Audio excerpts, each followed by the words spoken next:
സതീശനെ വെള്ളപൂശുവാനും ഇടതുപക്ഷത്തെ ഇകഴ്ത്തിക്കാട്ടുവാനും നിരന്തരം പണിയെടുക്കുന്ന ഒരു മാധ്യമ പ്രവർത്തകയാണ് റിപ്പോർട്ടർ ടി വിയിലെ സ്മൃതി പരുത്തിക്കാട്. പ്രത്യേകിച്ച് റിപ്പോർട്ടർ ടി വിയിലെ ചർച്ചകളിൽ ഇടതുപക്ഷ പ്രതിനിധി വലതുപക്ഷ പ്രതിനിധികളെ അടിച്ചിരുത്തുമ്പോൾ, അല്ലെങ്കിൽ കോൺഗ്രസ് പ്രതിനിധിയെ എടുത്തിട്ട് അലക്കുമ്പോൾ, കോൺഗ്രസ് പ്രതിനിധികൾക്കും കോൺഗ്രസിനും സതീശനും സ്ഥിരമായി കവചമായി മാറുന്നത് അവതാരക കൂടിയായ ഇതേ സ്മൃതി പരുത്തിക്കാട് തന്നെയാണ്. അതുപോലെയാണ് കഴിഞ്ഞ ദിവസം ദേശാഭിമാനി കോൺഗ്രസിൻ്റെ കള്ളത്തരങ്ങളും ഉഡായിപ്പുകളും പൊളിച്ചടുക്കി കൈ കൊടുത്തപ്പോൾ, അതും ചില പത്രവാർത്തകളായി തന്നെ പൊളിച്ചടുക്കി കൈ കൊടുത്തപ്പോൾ, അതിനെ ന്യായീകരിച്ചു കൊണ്ടിരുന്ന കോൺഗ്രസ് പ്രതിനിധിയെ ഇടതുപക്ഷത്തിൻ്റെ അരുൺകുമാർ വലിച്ചു കീറി ഭിത്തിയിലൊട്ടിക്കുന്ന സാഹചര്യമുണ്ടായി. ആ സാഹചര്യത്തിൽ പരസ്യമായ ആ ചർച്ചയിലും കോൺഗ്രസിന് വേണ്ടി ഒരു മുട്ടൻ കൊങ്ങിയായി സംസാരിച്ചതും ഇതേ അവതാരക സ്മൃതി പരുത്തിക്കാട് തന്നെയാണ്. പക്ഷേ സ്മൃതി പരുത്തിക്കാടിൻ്റെ ചൊറിച്ചിലിന് കൃത്യമായൊരു മറുപടി ഇടതുപക്ഷത്തിൻ്റെ അരുൺകുമാർ മുഖത്ത് നോക്കി പറഞ്ഞു വച്ചു. സ്മൃതി പരുത്തിക്കാടിന് ഈ വിഷയവുമായി ബന്ധപ്പെട്ട് എന്തെങ്കിലും പ്രശ്നമുണ്ടെങ്കിൽ എന്നത്താൻ പോയി കേസ് കൊടു എന്നുള്ള രീതിയിൽ കൃത്യമായിട്ടുള്ളൊരു മറുപടി അരുൺകുമാർ സ്മൃതി പരുത്തിക്കാടിൻ്റെ കൊങ്ങികൾക്ക് വേണ്ടി സംസാരിക്കുന്ന ഇരട്ടത്താപ്പിനെതിരെ പറഞ്ഞു വെച്ചിട്ടുണ്ട്. മുൻ സർക്കാർ മോശം എന്നൊരു വാക്ക് ആ പരസ്യത്തിലുണ്ടോ? മുൻ UDF സർക്കാർ എന്നൊരു വാക്ക് ആ പരസ്യത്തിലുണ്ടോ? മുൻ കോൺഗ്രസ് സർക്കാർ എന്നൊരു വാക്ക് ആ പരസ്യത്തിലുണ്ടോ? ഉമ്മൻചാണ്ടിയുടെ ഭരണകാലം എന്ന് ആ പരസ്യത്തിലുണ്ടോ? അബ്ദുൾ റബ്ബിന്റെ ഭരണകാലം എന്ന് ആ പരസ്യത്തിലുണ്ടോ? ഒന്നുമില്ല. ആ പരസ്യത്തിൽ ആകെയുള്ളത് 10 വർഷങ്ങൾക്ക് മുമ്പ് മലയാള പത്രങ്ങളിൽ നിറഞ്ഞു നിന്ന വാർത്തകൾ കൊണ്ട് രൂപപ്പെടുത്തിയ ഒന്നാം പേജാണിത്. മലയാള പത്രങ്ങളിൽ നിറഞ്ഞു നിന്ന വാർത്തകൾ കൊണ്ട് രൂപപ്പെടുത്തിയ പേജാണ്. അന്ന് വന്ന മുഴുവൻ വാർത്തയും എടുത്തു കാണിക്കാം, ആർക്ക് സംശയമുണ്ടെങ്കിലും.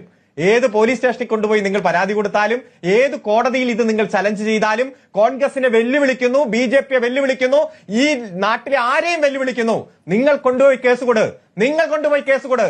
ആ കേസ് കൊടുത്താൽ 10 വർഷങ്ങൾക്ക് മുമ്പ് കേരളത്തിന്റെ വിവിധ പത്രങ്ങളിൽ വന്ന വാർത്തയാണ് ഇത് എന്ന് അന്നത്തെ പത്രം കാണിച്ച് തെളിയിക്കാൻ ഞങ്ങൾക്ക് കഴിയും. ഇപ്പോൾ സോഷ്യൽ മീഡിയയിൽ ട്രെൻഡിംഗ് ആയിക്കൊണ്ട് നിൽക്കുന്നത് ഉമ്മൻചാണ്ടി സർക്കാരിന്റെ ഭരണകാലത്തെ കെടുകാര്യസ്ഥതയെ വീണ്ടും ഈ നാട്ടിലെ ജനങ്ങൾക്ക് മുന്നിലേക്ക് തുറന്നു കാട്ടിയ ദേശാഭിമാനിയുടെ ഒരു നീക്കം തന്നെയാണ്.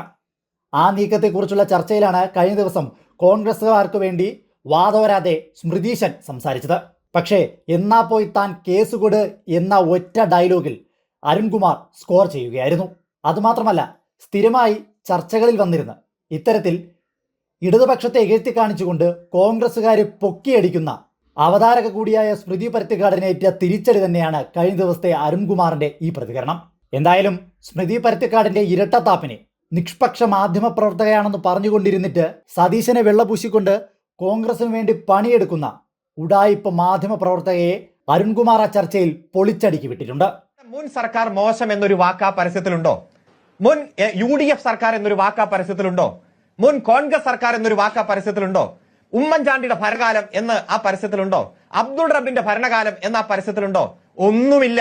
ആ പരസ്യത്തിൽ ആകെയുള്ളത് 10 വർഷങ്ങൾക്ക് മുമ്പ് മലയാള പത്രങ്ങളിൽ നിറഞ്ഞു നിന്ന വാർത്തകൾ കൊണ്ട് രൂപപ്പെടുത്തിയ ഒന്നാം പേജാണിത്.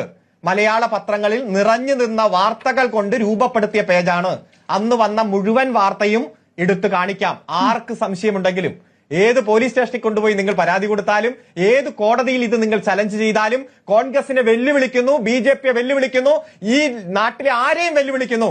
നിങ്ങൾ കൊണ്ടുപോയി കേസ് കൊടു, നിങ്ങൾ കൊണ്ടുപോയി കേസ് കൊടു. ആ കേസ് കൊടുത്താൽ 10 വർഷങ്ങൾക്ക് മുമ്പ് കേരളത്തിന്റെ വിവിധ പത്രങ്ങളിൽ വന്ന വാർത്തയാണ് ഇത് എന്ന് അന്നത്തെ പത്രം കാണിച്ച് തെളിയിക്കാൻ ഞങ്ങൾക്ക് കഴിയും.